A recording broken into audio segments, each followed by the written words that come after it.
kemarin kita terangkan bahwasanya mengapa kita harus mengetahui daripada ini semua, yaitu adalah supaya kita bisa benar-benar bersyukur kepada Allah Subhanahu wa taala. Itu nanti masalah syukur insya Allah akan kita terangkan di sifat gidam kena. Biar kada banyak terulang. Jadi setiap pertemuan ada pembahasan baru terus yang kita bahas. Makanya ada istilah tatwil, ada namanya itnab. Ketika kita menerangkan sesuatu itu ada namanya tatwil kalau orang belajar balaghah itu atau bahasa sastra. Ada namanya itnab. Kalau tatwil itu memperpanjang ungkapan namun tidak ada faedahnya. Ada namanya itnab, memperpanjang ucapan namun di dalamnya mengandung daripada faedah. Jelas saya bilang. Nah, makanya untuk menghindari itolah atau tatwil, biar masalah syukur nanti ulun sebutkan di pembicaraan tentang qidam. Nah, kalau di sini kita sekarang akan menyebutkan tentang apa yang disebutkan oleh musannif tentang masalah rukun Islam. Seperti yang kita terangkan, rukun iman nanti akan diterangkan oleh musannif setelah membicarakan tentang sifat 20 ya. Ada rukun iman ya. Ulun terangkan semalam keterangan-keterangannya. Kalau bagi yang kada hadir mungkin karena hujan lebat semalam bisa melihat di YouTube di Habib Novel Segaf. Situ ada di YouTube pelajaran kedua pertemuan kita tentang penjelasan ungkapan-ungkapan sebelumnya yang telah diungkapkan oleh musannif. Adapun sekarang bismillah kita menerangkan tentang rukun Islam. Qala al-musannif rahimahullah subhanahu wa ta'ala wa nafa'ana bihi wa bi'ulumihi fid dharain amin radhiyallahu anni wa ankum wa an jami'il muslimin. Rukun Islam yang pertama mengucap 2 kalimah syahadat. Yang kedua sembahyang 5 waktu. Yang ketiga puasa Ramadan. Yang keempat memberi zakat. Yang kelima pergi haji. Ini adalah rukun Islam. Yang sebelumnya kita terangkan agama mempunyai 3 rukun: iman, Islam, dan ihsan. Masalah iman akan kita paparkan secara panjang lebar ketika membicarakan tentang iman. Adapun ihsan itu sebenarnya bukan di kitab ini pembahasannya. Itu di dalam kitab-kitab tazkiyah atau kitab tasawuf. Namun luar biasanya Al-Habib Osman Betawi sidin campur kena tentang ihsan di setiap pembicaraan tentang sifat Allah Ta'ala. Di antaranya adalah rasa syukur. Ini masuk di dalam bagian ihsan. Itu kena sidin sebutkan ketika menyebutkan tentang masalah sifat qidam. Jelas ini? Nah, kita kembali ke pembahasan kita. Rukun Islam ini dia. Ada 5 pilar ini. Ada 5 rukun ini. Dalam artian kalau seandainya ada salah satu yang kurang, maka agama seseorang itu sudah mulai goyah. Namun walaupun goyah, selama 2 kalimah syahadat dia pegang, dengan sholat dia pegang, maka masih kuat Islamnya seseorang tersebut. Sebagaimana yang ulun contohkan di pertemuan sebelumnya tentang bagaimana seseorang memegang sesuatu. Di sini diterangkan sama musannif. Pembahasan di dalam ilmu tauhid ini yang mana? Dari 5 rukun Islam ini. Maka kata musannif, adapun ilmu pengetahuan, kalau di sini ditulis pengetahuan maksudnya. Ilmu pengetahuan rukun Islam yang pertama yaitu mengetahui akan makna 2 kalimah syahadat, yaitulah yang dikata ilmu usuluddin dan ilmu tauhid. Jelas saya gelah. Jadi jelasin pembicaraan tentang 2 kalimah syahadat, asyhadu an la ilaha illallah wa asyhadu anna muhammadan rasulullah. Inilah yang dikata, maksudnya apa? Yang dipaparkan dan dijelaskan oleh para ulama di dalam ilmu usuluddin dan ilmu tauhid. Ilmu tauhid ini mereka terkadang mengungkapkan dengan istilah usuluddin, terkadang mengatakan dengan ilmu tauhid, ada yang mengatakan dengan ilmu kalam. Sama aja itu sebenarnya istilah yang dipakai oleh ulama di dalam masalah ilmu tauhid ini. Walaupun ilmu usuluddin itu terkadang diungkapkan untuk usulul fikih. Usul fikih itu juga usuluddin masuk. Namun yang diinginkan di sini karena kita pembicaraan dia adalah ilmu tauhid, maka kita katakan ilmu usuluddin bagian daripada ilmu tauhid. Jadi apa? Mengenal daripada makna dua kalimat syahadat inilah yang dipaparkan oleh ulama di dalam ilmu tauhid. Dan inilah dan ialah yang dikehendaki sebutannya di kitab ini. Di kitab ini nah hendak kita jelaskan jadi kan usah nang memikirkan apa-apa. Kalau bang modelnya kita nih anak belajar apa leh? Nya banyak orang wah ini umpan hadir ada katanya majelis benar di sana. Majelis apa tuh? Majelis tauhid. Nah pernah dibahas di sana? Nah boleh pokoknya rame habis bisa. Makanya dari awal saya tegaskan kita ini belajar tentang mengenal dan mengetahui secara benar makna daripada dua kalimat syahadat, yaitu adalah makna daripada asyhadu an la ilaha illallah. Apa makna asyhadu? Secara terjemahan asyhadu itu apa? Aku bersaksi. Ya sebagian orang ada nang bersaksi. Pernah melihat Tuhan enggak? Hanya kalau lihat berarti ada bujur penyaksian nih kan. Nah, ini nih orang kisahnya belajar tauhid tapi kita tahu makna daripada asyhadu ai a'lamu wa atayakkanu. Aku mengetahui dan meyakini seyakin-yakinnya. Itu makna asyhadu di sini. Yaitu adalah syahadah qalbiyah. Syahadat hati, i'tiqad hati bahwasanya saya meyakini betul-betul, mengetahui betul bahwasanya tiada Tuhan selain Allah Subhanahu wa taala. Dalilnya apa? Kita akan kita terangkan satu persatu di dalam sifat 20 ini maksudnya nih. Artinya di dalam sifat 20 ini kita mengetahui daripada makna syahadat dua kalimat syahadat nih. Apa maknanya nih? Yaitu adalah kami meyakini sebenar-benarnya mengetahui sebenarnya bahwasanya tiada Tuhan selain Allah taala. Mana dalilnya? Ya ini pengalaman kami pelajari nih. Amunnya seandainya belajar ilmu tauhid karena tahu makna asyhadu an la ilaha illallah, tiada Tuhan selain Allah, tidak bisa mengisbatkan adanya Allah taala, qidamnya Allah taala, atau baqanya Allah taala, atau wahdaniyatnya Allah taala, atau lain sebagainya, qudrah, iradah dan lain sebagainya, maka kita katakan seakan-akan orang tersebut telah keluar topik pembicaraan daripada ilmu tersebut. Ibaratnya adalah orang hendak belajar di dalam ilmu kedokteran. Ilmu kedokteran. Pertanyaannya, orang hendak belajar ilmu kedokteran, apa yang dibahas di sana? Hah? Apa yang dibahas? Artinya ranjangnya kayak apa naik turun akan itu lain belajar ilmu kedokteran gitu. Jelas aja lah. Artinya ilmu kedokteran ini belajar nang kiapa memasang senter ke muntung orang. Lain itu pembahasan ilmu kedokteran. Artinya ilmu kedokteran nang kiapa andak lalonggam, ini ilmu pertukangan ngarannya.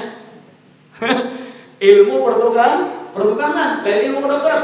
Ilmu kedokteran nang dibahas ialah organ tubuh manusia, itu ilmu kedokteran. Amunnya seandainya ini belajar ilmu kedokteran nang dibahas kisah ranjang, nang dibahas kisah nang kayak memasang jendela, nang kayak memasang kaca, berarti nya sudah melenceng dari pembahasan pelajaran tersebut. Berarti karena belajar ilmu kedokteran, karena ini belajar jadi tukang.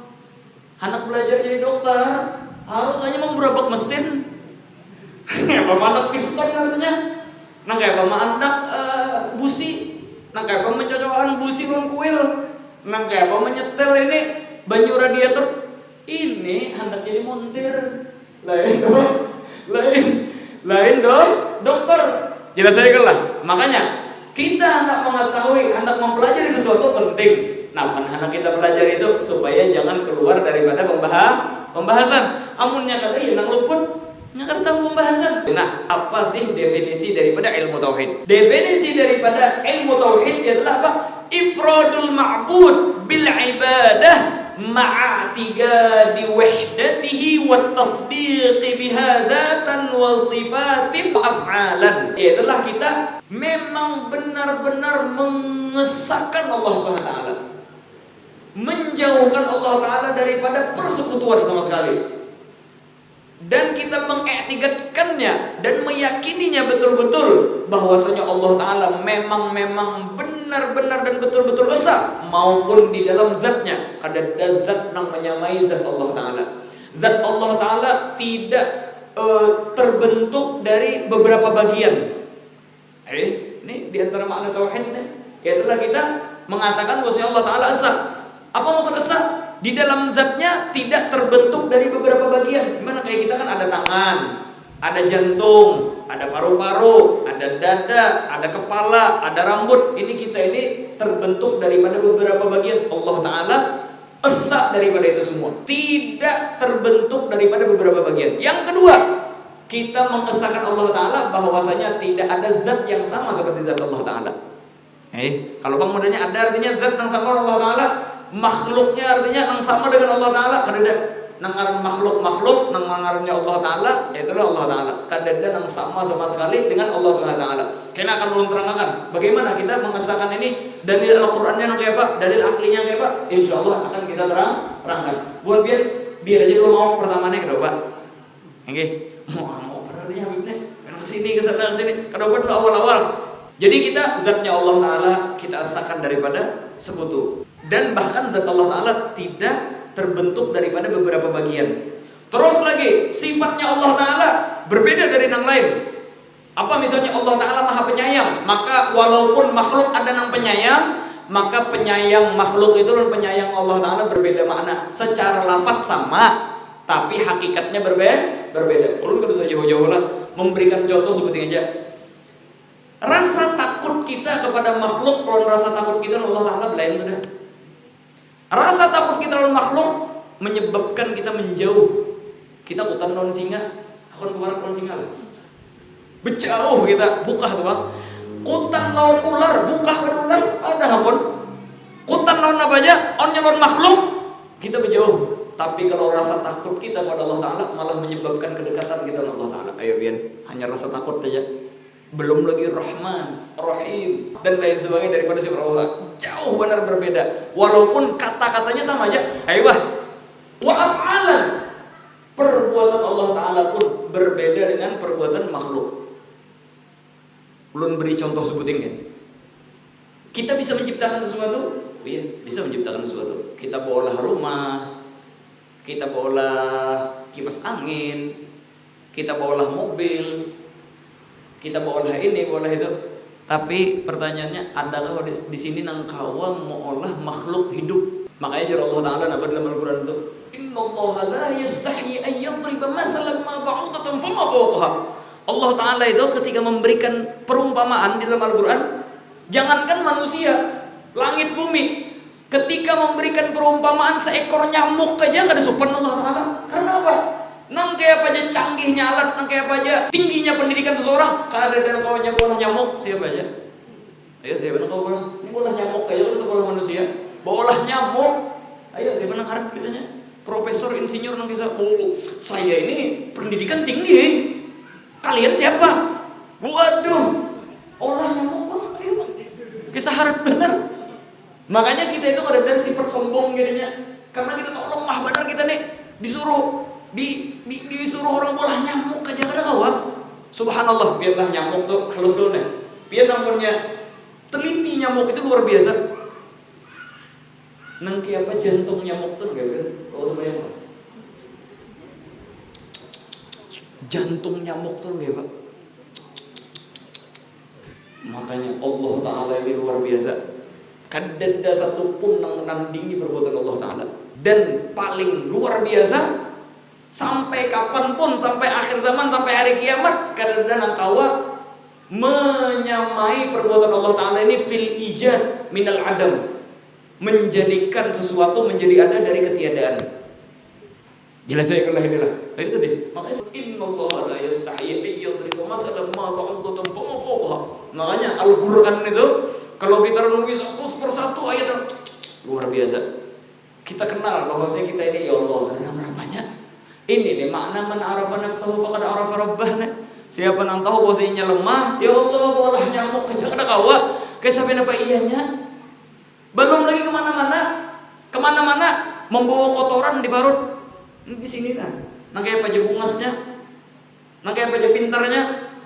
Nang kayak apa aja kisahnya, jabatannya? Seberatan membawa kotoran di parut, periksa aja kalau percaya. Nggih.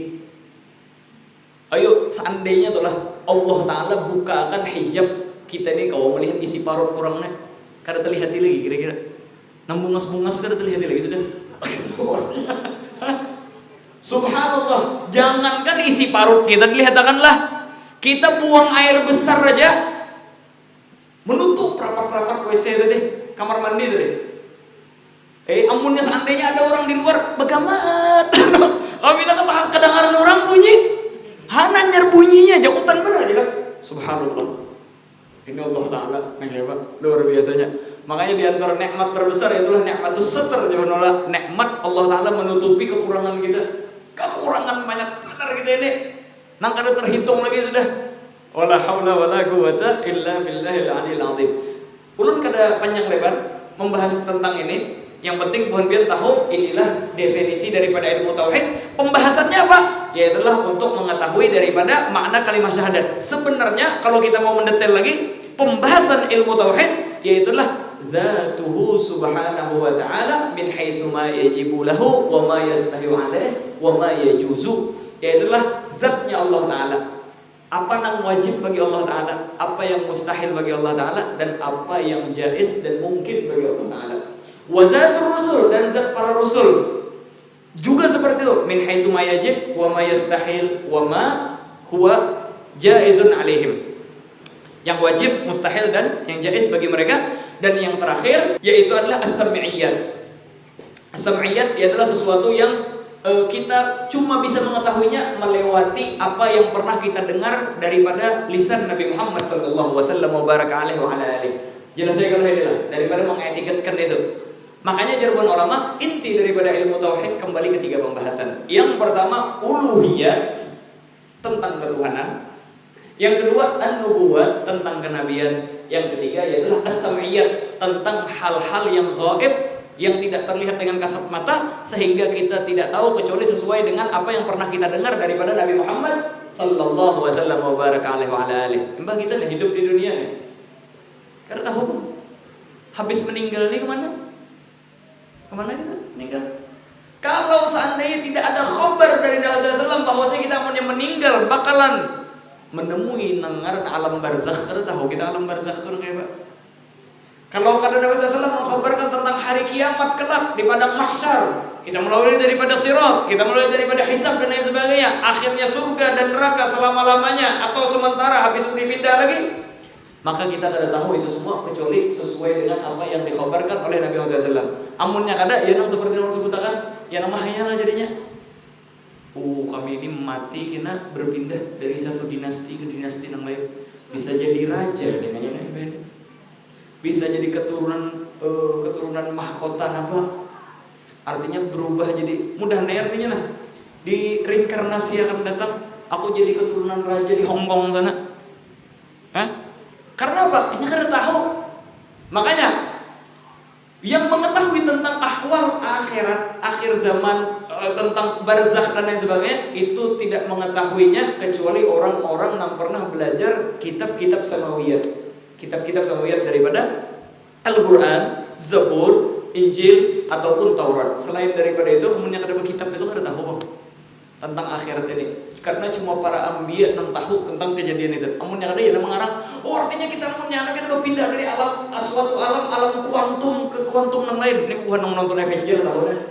Subhanallah biarlah. Sampai ulun ini pernah ditakuni santri kisah alam kuantum nenek. Anu kita nih penanya ada kehambaran penanya di alam kuantum lain aja. Cuma kita nih kena amunnya anyar sadar nih. Nah, jurang salah. Kita ini sudah mempunyai daripada Nabi yang diutus oleh Allah Ta'ala yang mengkhabarkan daripada setiap sesuatu yang tidak dikhabarkan kecuali yang benar. Bisa kita yakini dengan seyakin-yakinnya. Karena yang mengkhabarkan dia adalah sumber yang bisa dipercaya, yang tidak pernah berbohong. Ialah junjungan kita Nabi Muhammad sallallahu wasallam wa baraka alaihi. Karena dari alam kuantum tadi kita berpindah, kita ini yang mati sudah ada pindah alam barzakh alhamdulillah. Makanya kalau orang sudah hidup kada mati lagi sudah, cuma berpindah alam aja. Mati kededa. Makanya ketika Allah Ta'ala mengkhabarkan orang-orang yang sudah meninggal dunia, tentang orang-orang kafir, orang-orang munafik, kenapa jadi bukannya ya laitani kuntu turaba. Ya Allah, coba aja ulun jadi tanah aja. Maksudnya Pak, kada usah hidup. Karena hanya Raja tahu ulun sudah hidup kada mati lagi. Sehingga dari ini kita mengetahui nanti apa aja masalah beratnya jangan sampai bunuh diri. Karena bunuh diri tadi kada menyelesaikan masalah. Karena dengan bunuh diri kita akan memenuhi masalah yang lebih besar lagi. Amunnya di dunia ini gagal berusaha, kau aja lagi membangun karir hanyar bisa aja buntung pulang. Tapi amunnya sudah mati, gagal karirnya, nah iya sudah tahu lagi am kita, nangkep apa nak memilikinya, ada mau lagi. Makanya artinya bukan orang kafir tuh, ya laitani kuntu turaba, coba aja artinya jadi tanah aja sudah. Jadi saya kena karena amunnya sudah hidup, maka tidak ada istilah mati lagi sudah. Akan hidup selama-lamanya. Jadi saya kena naam hakala. Itulah yang kita bahas karena dalam ilmu tauhid ini. Kembali ke pembahasan kita. Qala al-musannif, bermula wajib atas tiap-tiap mukallaf bahwa ia mengenal pada Tuhan Azza wa Jalla dengan segala sifatnya yang wajib baginya dan yang mustahil padanya dan yang harus padanya. Jelas saya kala inilah pembahasan ilmu tauhid. Yaitulah setiap mukallaf lah. Apa setiap mukallaf? Yaitulah baligh berakal. Bagi mereka yang baligh berakal ini mukallaf sudah, maka wajib inya mengetahui bahwasanya inya mempunyai Tuhan yang mana Tuhan tadi punya sifat wajib dan ada yang mustahil bagi zat Allah Taala tadi dan apa yang harus dan boleh bagi Allah Subhanahu wa Taala jalla jalaluhu wa ta'ala. Makanya luar biasa Islam ini Allah Taala tidaklah mewajibkan kecuali bagi orang mukallaf. Nangkak-kanakan bang, nangkak-kanakan kada jadi masalah. Karena apa? Karena inya memang kada diwajibkan apa-apa lagi. Setelah inya balik berakal hanya diberikan keberatan oleh Allah Ta'ala untuk mengetahui daripada ini. Bahkan lah kalau kita membaca ilmu tauhid yang lain disebutkan lagi tambahannya selain daripada balik berakal, yaitulah salamatul hawas, panca indranya selamat. Maksudnya apa? Orang tadi dilahirkan di dalam keadaan melihat atau mendengar.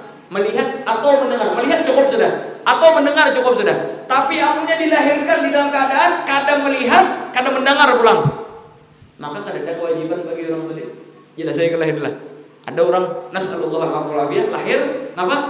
Kada bisa melihat, kada mendengar. Maka punya anak belajar. Maka orang yang kayak ini biar umur 1000 tahun, kada tahu Tuhan, kada tahu disembahyang, kada tahu di puasa, kada tahu di nabi, 1000 tahun dah hidup, kada melihat, kada mendengar, kada wajib apa? Selamat orang ini. Kenapa? Karena Allah Taala kada mewajibkan bagi orang. Karena ini ada belajar. Allah Taala Maha Adil. Tidaklah akan mengadab bagi orang tersebut. Ini ada belajar. Beda kalau seandainya bisa melihat, maka dengan melihat ia bisa belajar. Bisa kalau inya kada melihat tapi mendengar, maka dengan pendengaran inya belajar. Tapi inya kada melihat, kada mendengar. Walaupun bisa bebandir artinya. Ngalih benar bang. Orang kada melihat, kada mendengar, bebandir, ngalih benar. Karena biasanya orang yang sudah kada mendengar itu udah bebandir sudah. Karena orang belajar bahasa itu dari pendengaran. Makanya amunnya orang lahir di negeri Arab bahasa Arab namanya. Lahir di Tanjung di Kaluang bahasa Kaluang. Lahir di Cina bahasa Cina. Karena dengan pendengaran tadinya belajar. Wah kata, jelas saya kalau ini. Nah, ada lagi sebutin syaratnya lagi, yaitulah bulughud dakwah, sampai dakwah kepada orang tersebut.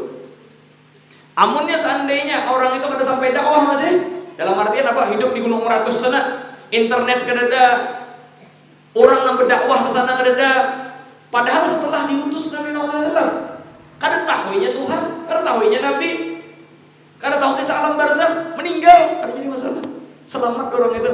Maka inilah dinamakan dengan ahlul fatrah karena ahlul fatrah. Jadi ahlul fatrah itu setelah diutus Nabi atau sebelum diutus Nabi, antara Nabi ke Nabi, kadang-kadang nang mengajarkan ini ahlul fatrah. Maka dari sinilah kita bisa mengetahui bahwasanya ayah dan ibu Nabi itu selamat karena mereka min ahlil fatrah. Jelas saya kalau inilah. Nah, bahkanlah bobohan nang kayak ini inya sembahyang pun bisa-bisa kada wajib. Nah kayak apa tadi? Kayak ini gambarannya. Ada si A Inya ini berdakwah di daerah Meratus misalnya, daerah pegunungan mana agar sampai internet, berdakwah ke sana. Sekalinya orang tertarik di sana dengan dakwahnya, banyak yang masuk Islam. Akhirnya ditalkinnya, asyhadu an la ilaha illallah wa asyhadu anna Muhammadan Rasulullah. Asyhadu an la ilaha illallah wa asyhadu anna Muhammadan Rasulullah. Meninggal yang melajari tadi. Meninggal. Ditanam di sana. Akhirnya 20 tahun kemudian ada si B berdakwah pulang ke sana. Diperdapati banyak orang Islam di sana. Sampai ke sana waktu zuhur, sembahyangan kita aja. Apa sembahyang? Sembahyang apa? Maka Allah ini kamu orang Islam. Ayo Islam. Ayo sembahyangan kita. Sembahyang apa le? Sekalinya belum dilajari lagi sembahyang, meninggal nggak melajari. Nah, maka bagi orang ini orang Islam kada wajib sembahyang nah. Di antara gambaran yang lain dah. Nang semalam apa? Kada wajib lagi sembahyang. Mati atau gila orangnya Allah. Artinya cukup dengan mengingat sembahyang lawan hati, itu orang yang stroke kada apa-apa lagi. Ada lagi yang kada wajib sembahyang, yaitulah dakwah cuma sampai syahadatain, belum dilajari sembahyang malah melajari tadi meninggal. Maka orang ini ya Pak, dilajari. Artinya, nah kita ini kan orang Islam. Nabi Muhammad SAW itu Nabi kita mengajarkan tentang rukun Islam, diantaranya yaitu adalah sembahyang. Nah dari situlah hanyarnya itu wajib sembahyang. Dalam artian kalau saya dalam 20 tahun tadi ada nang kai meninggal, nang paman-paman meninggal lain sebagainya, belum sembahyang, Islam sudah selamat orang ini. Jangankan orang ini, orang ahli fatrah aja kada wajib napa-napa, apakan lagi orang sudah masuk Islam ini, cumanya kada sembahyang gara-gara kada tahu, maka kada jadi masalah. Ada jadi masalah. Kira saya gitu lagi. Dan ini diperincikan secara detail di dalam ilmu fikih, yang mana kena Habib Usman Betawi mengarahkan ke sana juga kena masalah nenek. Ayo, kembali kita pembahasan kita. Bermula wajib atas tiap-tiap mukallaf bahwa ia mengenal pada Tuhan Azza wa Jalla dengan segala sifatnya yang wajib baginya, yang mustahil padanya, dan yang harus padanya. Apa makna wajib, apa makna mustahil, dan apa makna harus, jaiz, itu akan kita terangkan di ketika pembahasan pembagian hukum. Kena akan kita terangkan secara mendetail di tempatnya. Terus kembali kita ke pembahasan kita. Demikian pula yang wajib bagi segala rasul alaihi wassalatu wassalam. Apa yang wajib bagi rasul, dan yang mustahil bagi rasul, dan yang harus sebagaimana akan nanti tersebut bahwa sekalian itu masuk pada makna dua kalimat syahadat jua adanya. Sebagaimana di sini akan aku terangkan bahwasanya mengenal daripada yang wajib, yang mustahil, yang jaiz bagi Allah, Rasul itu termasuk di dalam apa yang disebutkan dalam kalimat dua syahadat akan datang sidin sebutakan juga. Terus di sini apa? Kan rukun Islam ada 5 nih. 2 kalimat syahadat, inilah pembahasan kita. Yang 4-nya kan apa? Sembahyang, puasa, menunaikan zakat, dan berhaji. Adapun ilmu, pengetahuan lain-lain rukun Islam, yaitulah yang dikata ilmu fikih. Makanya jaruran bakalan diarahkan oleh musallin. Yang lainnya sembahyang, puasa, zakat, dan haji itu dibahas di dalam ilmu fikih. Sedangkan kita sekarang membahas ilmu tauhid, maka yang kita tekankan adalah yang berkaitan dengan akidah, bukan dengan syara'i Allah zahirah. Jelas ya? Nah, terus maka wajib pula atas tiap-tiap mukallaf bahwa mengetahui akan ilmu segala yang wajib atasnya, seumpama sembahyang, puasa, demikian pula amal-amalan yang sunnah. Jelas saya kalau.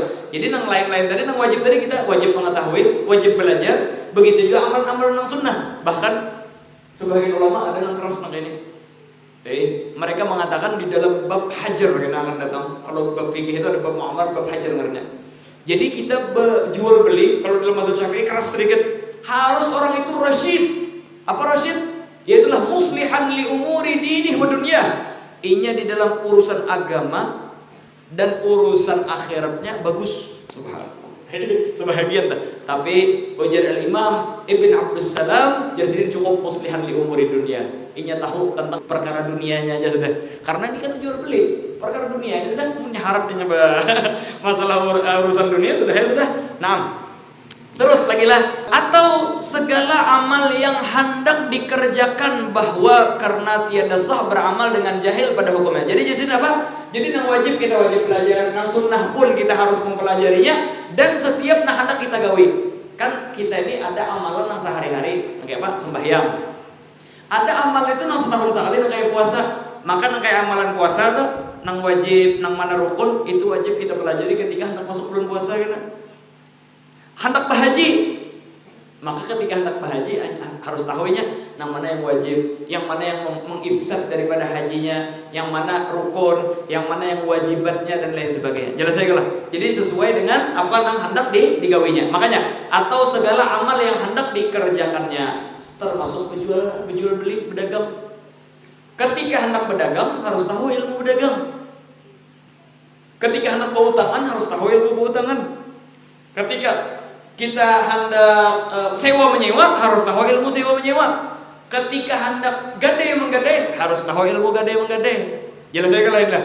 Jadi harus sesuai dengan apa nang hendak digawe. Hendak kawin, hendak harus tahu juga ilmunya. Nang mana rukunnya, nang kayak apa, ususunannya, siapa walinya, siapa yang menjadi saksinya. Jelas saya kalian nih. Maka sesuai dengan keperluan daripada orang tersebut. Tapi kan ada wajib poin ini bang. Hendak menikah, hanya belajar kita. Hendak berhaji, hanya belajar kita. Tapi sembahyang 5 waktu saban hari. Nah ini wajib kita pelajari bahkan sebelum balik itu dilajari sudah. Makanya kita umur 7 tahun, Rasulullah SAW muru auladakum bis salati 'inda sab'in. Amunnya sudah umur 7 tahun anak kita suruhnya sembahyang.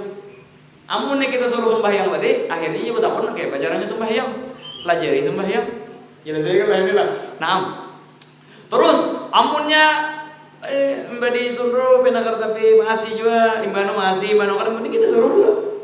Jadi ketika disuruh tadi itu biasa jadinya hanyar wadribuhum li ashrin. Amunnya sudah umurnya 10 pukul pinakar sembahyang. Pukul. Supaya apa? Supaya inya sudah ada persiapan ketika inya balik kena. Anya balik sudah tahu nak apa sembahyang. Karena di dalam ilmu fikih disebutkan bahwasanya ketika kita hendak menggawi sesuatu harus tahu bahwasanya nang mana nang wajib nang sunnah atau kita secara global ini wajib. Amun yang kada tahu kada sah sembahyang maka ini. Misalnya lah orang ini kada pernah sembahyang, kada tahu nang kayak sembahyang. Akhirnya ujar nang kawan sembahyang itu umpati aku. Apa nang jar umpati? Jadi ngomong usolli fardhu dhuhri 4 rakaatin mustaqil berarti imaman lillahi ta'ala. Tapi imamannya ganti makmuman gitu lah aja. Iya. Allahu Akbar aja. Anggap langsung sunnahnya Allahu Akbar kabir tinggalkannya langsung aja. Bismillahirrahmanirrahim. Alhamdulillahi rabbil alamin arrahmanir rahim maliki yaumiddin. Umpatinya waladdallin. Amin. Allahu Akbar. Kasar aja nih hendak memakai sunnah sampai assalamualaikum warahmatullah tuntung sembahyangnya cumanya hanya ngumpatin nih kada tahu sah lah sembahyangnya kada sah sembahyangnya karena diantara daripada syarat sah sembahyang al-ilm bi kaifiyatiha harus tahu tata caranya sebelum sembahyang tadi sedangkan ininya sambil belajar tata caranya maka sembahyang adanya walaupun pas rukun-rukunnya cuma kada tahu maka wajib diulang duninya. Makanya hendak menggawi sesuatu kita harus tahu daripada apa yang digawi. Jelas saya kalau lah. Nah, kena guru ipul kena menjelaskan kena pas belajar fikih ya guru ipul lah. Tamam. Terus lagi apa aja? Bahwa karena tiada sah beramal dengan jahil pada hukumnya. Kita beramal kada tahu hukumnya kada sah. Makanya orang sebutkan tadi sembahyang kada tahu asal umpatannya kada tahu. Harus tahu daripada cara-caranya. Bermula dalilnya dari kitab Zuhud. Dalilnya mana? Artinya guru Habib Usman pian mengatakan bahwasanya amunnya begawe amal kada sah amunnya kada ilmunya. Ada jadi dalilnya dari Zuhud. Lil Imam Ibnu Ruslan. Apa jadi? Fa kullu man bighairi ilmin ya'malu a'maluhu mardudatun la tuqbalu. Artinya tiap-tiap orang yang beramal dengan tiada ilmu maka amalnya itu dibalikkan kepadanya. Dibalikkan apa? Ditolak. Maksudnya dibulikakan. Mak kita membawa duit 100.000 anak belanja. Nah, kada terima kami duit itu. Rampit kah? Palsu kah? Atau sambungan kah? Benar. Dibulikakan. Amun dibulikakan dikembalikan apa berarti? Ditolak. Bahasa Melayu nih, bahasa kita wahininya Indonesianya itulah dikembalikan. Maksudnya apa? Dibulikakan. Ditolak. Yakni tiada dikabulkan jua adanya. Karena dikabulkan maksudnya apa? Kada diterima. Kabul itu artinya terima, ijab kabul.